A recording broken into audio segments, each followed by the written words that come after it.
So this is a question that I get so often because I talk a lot about soul versus ego on this channel. And, when it comes to our desires, there can kind of be this sort of blurry line where we don't know whether or not the desire that we have is a soul desire or an ego desire. So what I wanted to do today is list 7 signs so that you know that you're choosing from your ego or your wounded self. So I consider those really the same thing. I just want to make a point, though, that the ego in itself is not a bad thing. It's when we derive our sense of self from the ego. So we can have healthy ego, right? But understanding that if we are living our whole life through our ego and we're not connected to our soul, we're not connected to our heart, then that's when we create problems in our lives, and that's when we make choices that don't really honor our truest self. And as we do that, we end up creating karma that we don't want, negative karma that we don't want, and then we have to sort of clean it up. So my goal for this video today is to give you some insight so that when your ego or your wounded self does, get in the driver's seat, you're able to become aware of it and then make a different decision. So the first sign that you're choosing from your ego or your wounded self is that you feel deeply insecure. Right? So if most of the time you feel insecure in your life, then this is a huge sign that you're going to be making choices from your wounded self. And that makes sense, right? Because when we really look at what is the wounded self versus our divine state of being, the wounded self is believing in the story of lack. So it's believing that we are not enough, right? And that is insecurity, feeling insecure in the world, feeling that we are inadequate in some way. And so if we're primarily feeling that way, then all of the decisions and actions that we take are going to be based from that place. Now, if we're in our divinity, then we're understanding our wholeness, we're understanding our completion, and thus we make decisions from that place. So the second sign is when you value the world's opinion above your own.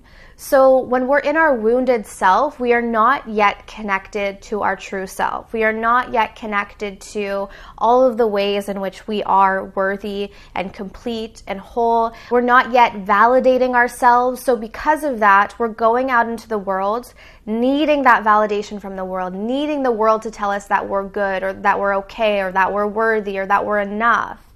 And so, of course, from that state of being, we're going to value the world's opinion over our own opinion. The third sign that you're choosing from your wounded self is that you ignore red flags.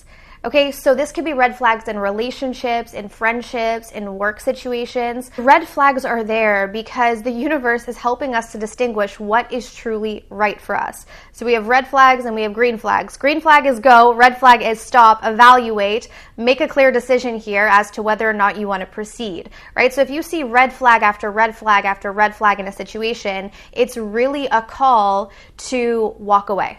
Right? But if we're dealing with our wounded self, if we're acting from our wounded self or our ego, we're going to ignore the red flags. And the reason why this is because the wounded self does not believe in its sense of completion.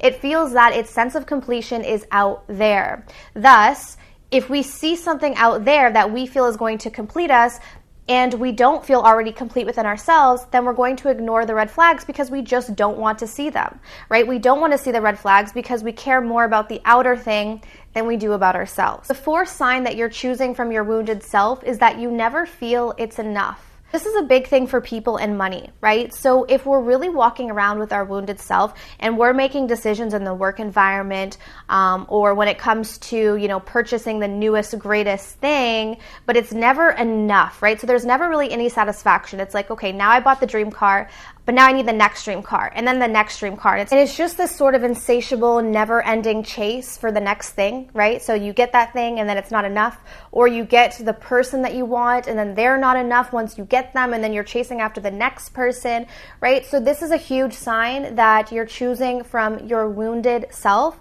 or your ego. So the fifth sign is that you obsess about it. So when you're choosing from your ego, you get into the obsession mode. And I know I made a video a little while back about obsession and the feminine energy and how it's our inability to receive or our, lack of trust in the ability to receive, but that really comes down to not being fully in our power, right? So when we're obsessing about something, we're really putting so much energy outside of ourselves because our thoughts of obsession, right? When we're obsessing about something that's outside of ourselves, all of this energy is being sent out, meaning that it's not being put in.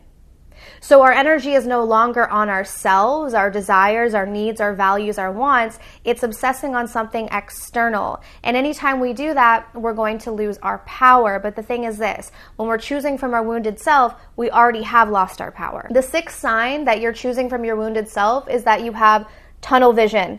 So you don't see the bigger picture at all. You know, you're very focused in on something and you can't seem to sort of break away from this, right? So I see this a lot with people who are very much, you know, set on, I got to have this specific thing, right? It's got to be this specific thing. It's got to be this specific job. It's got to be this specific job. It's got to be this specific person, right? So when we get there's nothing wrong with being specific, but when it's a tunnel vision, when it's like it has to be this or nothing else, that is often the wounded self, because your higher self understands that there are so many ways and avenues to get what you truly want.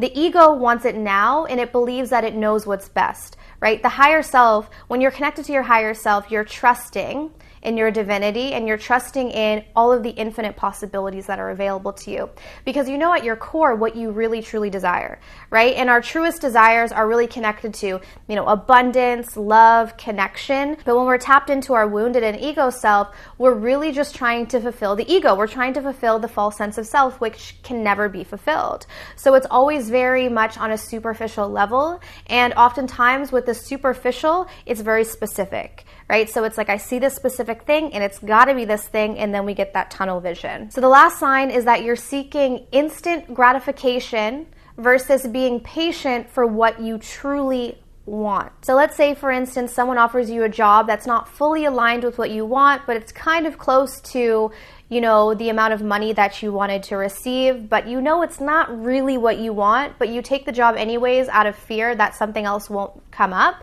that something better won't appear, right? So it's like that instant gratification of, okay, let me take this now because I don't necessarily trust that something better, what I truly want, is going to show up. So out of fear, I'm going to choose this.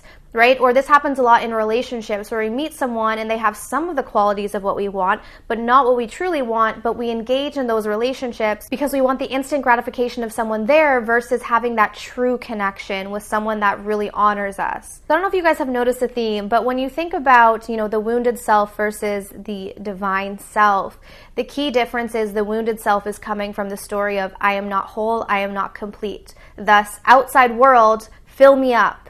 Right? Fill me up. And when we do this, we're not connected to our own needs. And this is when we create a lot of havoc in our lives. Whereas the higher self is coming from that awareness that we are already whole and complete. And so we are not seeking our completion outside of us. That way we can allow things to come into our experience when it's fully ready. And we're not jumping at it before, you know, it's time.